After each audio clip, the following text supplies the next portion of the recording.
So this app, and we're going to look at a couple of them that just had different things I wanted to show you. I'm going to make one little suggestion on this app, but that's basically it. But first, we're going to see how it runs. So here, you can pick a reading level, and then series, novel, or short story, and then a genre.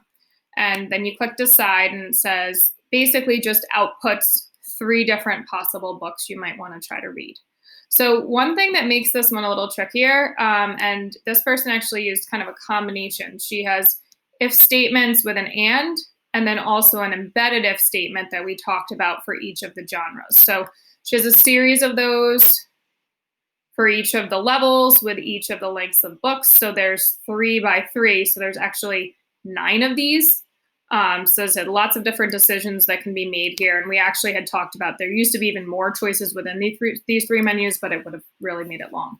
So one thing, the else statements here aren't really necessary, or you could put this set text in the else, because if that's the only thing left, you don't have to have the else if. But in general, if you press minus on these, it will get rid of the else's.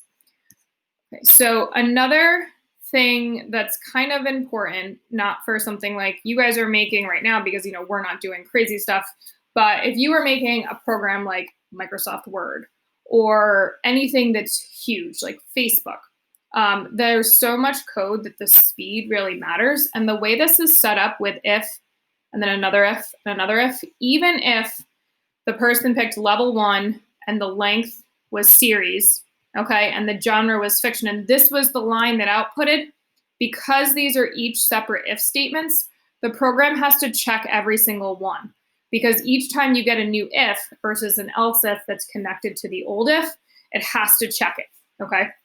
Now, sometimes you want multiple things to be checked because maybe multiple of them needs to work, but since only really one of these are going to work, it's better to use this structure. So I switched this over. Everything else is the same. I got rid of the else's. I could have switched up some stuff. I could have made this an else on the last statement, as I said, because if it's not fiction or nonfiction, it has to be science fiction, so I don't really need to check this. But the main thing we're showing is with these else ifs. So if this was the one that was true, my program would not have to run anything else in this entire conditional statement because it already found its path, okay? So that's one thing, said whenever possible, use if else if versus separate if statements there. So here's another one, and this is called a game finder.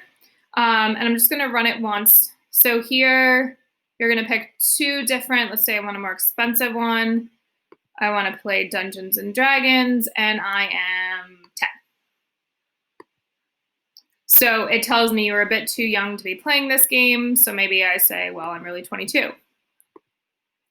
The game store you want is Kirwan's Game Store. Okay, so basically it's going to recommend a game store. But what's interesting here is it also gives recommendations for maybe not playing the games. And you're going to see that the conditional statement is multi-layered. So if age is less than or equal to 5, it's just going to tell you you're too young to be playing these games. So if you're less than 5, like if I say I'm 4 here, it's basically going to always tell me that I can't buy the games. If you're less than 10, it's going to tell you can't play Call of Duty or Dungeons and Dragons. But if you pick Pokemon, it's going to recommend different game stores based on if it's 100 or less. You can pick the James Pokemon store. Here, this else, so because the only other option other than money is 100 or less is money is 101 or more, it's going to give you this one. So this is a good use of else, a little faster to not have to check a condition here. Then from there, everything's connected with the else ifs. So we have the less than or equal to 39, and just to check here, 30 plus, okay, is basically as high as it goes. And I have to check on that because I'm not sure. 30 plus might read as a string, but we're not going to worry about that right now. So basically then it'll take us into our main body of the program. So there's 3 variables. The age variable is really just functioning to check to see whether or not people could get the game, and then based on the game, and then the price. Those are the main 2 variables that are going to pick which store to go to. So just trying to show a couple of varieties. The next one I'm going to show you is how much water, and this is the last one. As I said, just trying to pick a couple little things that might be different than what you had thought of for this project. So this one is going to tell you how much water you need to drink. So I'm going to pick an option. So let's say I'm active. And I'll put my age in. I don't know. We'll put my weight in, whatever. And weather, let's say right now it's cold. Okay. And how much should I drink? So you should drink 85 ounces per day. Now, looking through this, there is a whole lot of variables going in. So if I look at this, there's 4 different variables going in, which if you can imagine, this is 1, 2, 3, 4. And one kind of cool thing is if you don't pick anything here, hey, you must have not filled out one of the fields correctly. It'll tell you to go back. That's pretty cool. So that's like a little check to make sure you did stuff right.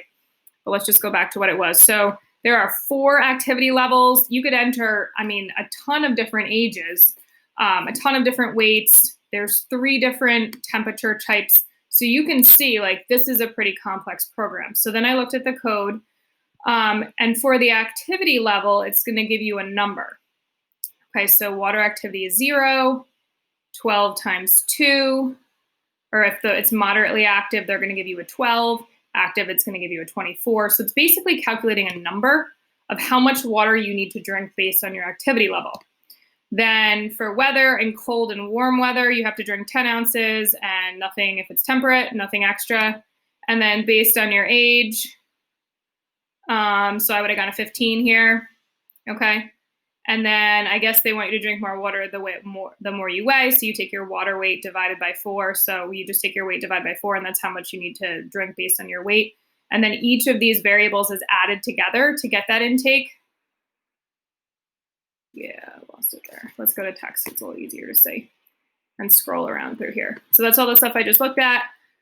So down here, this person looked up a round function as well. So this is going to round it to the nearest whole number and adds these different values together. And then from that outputs the amount they're going to drink. So it's a totally different take on this decision maker, but it still uses conditional statements and things like that to get the final answer.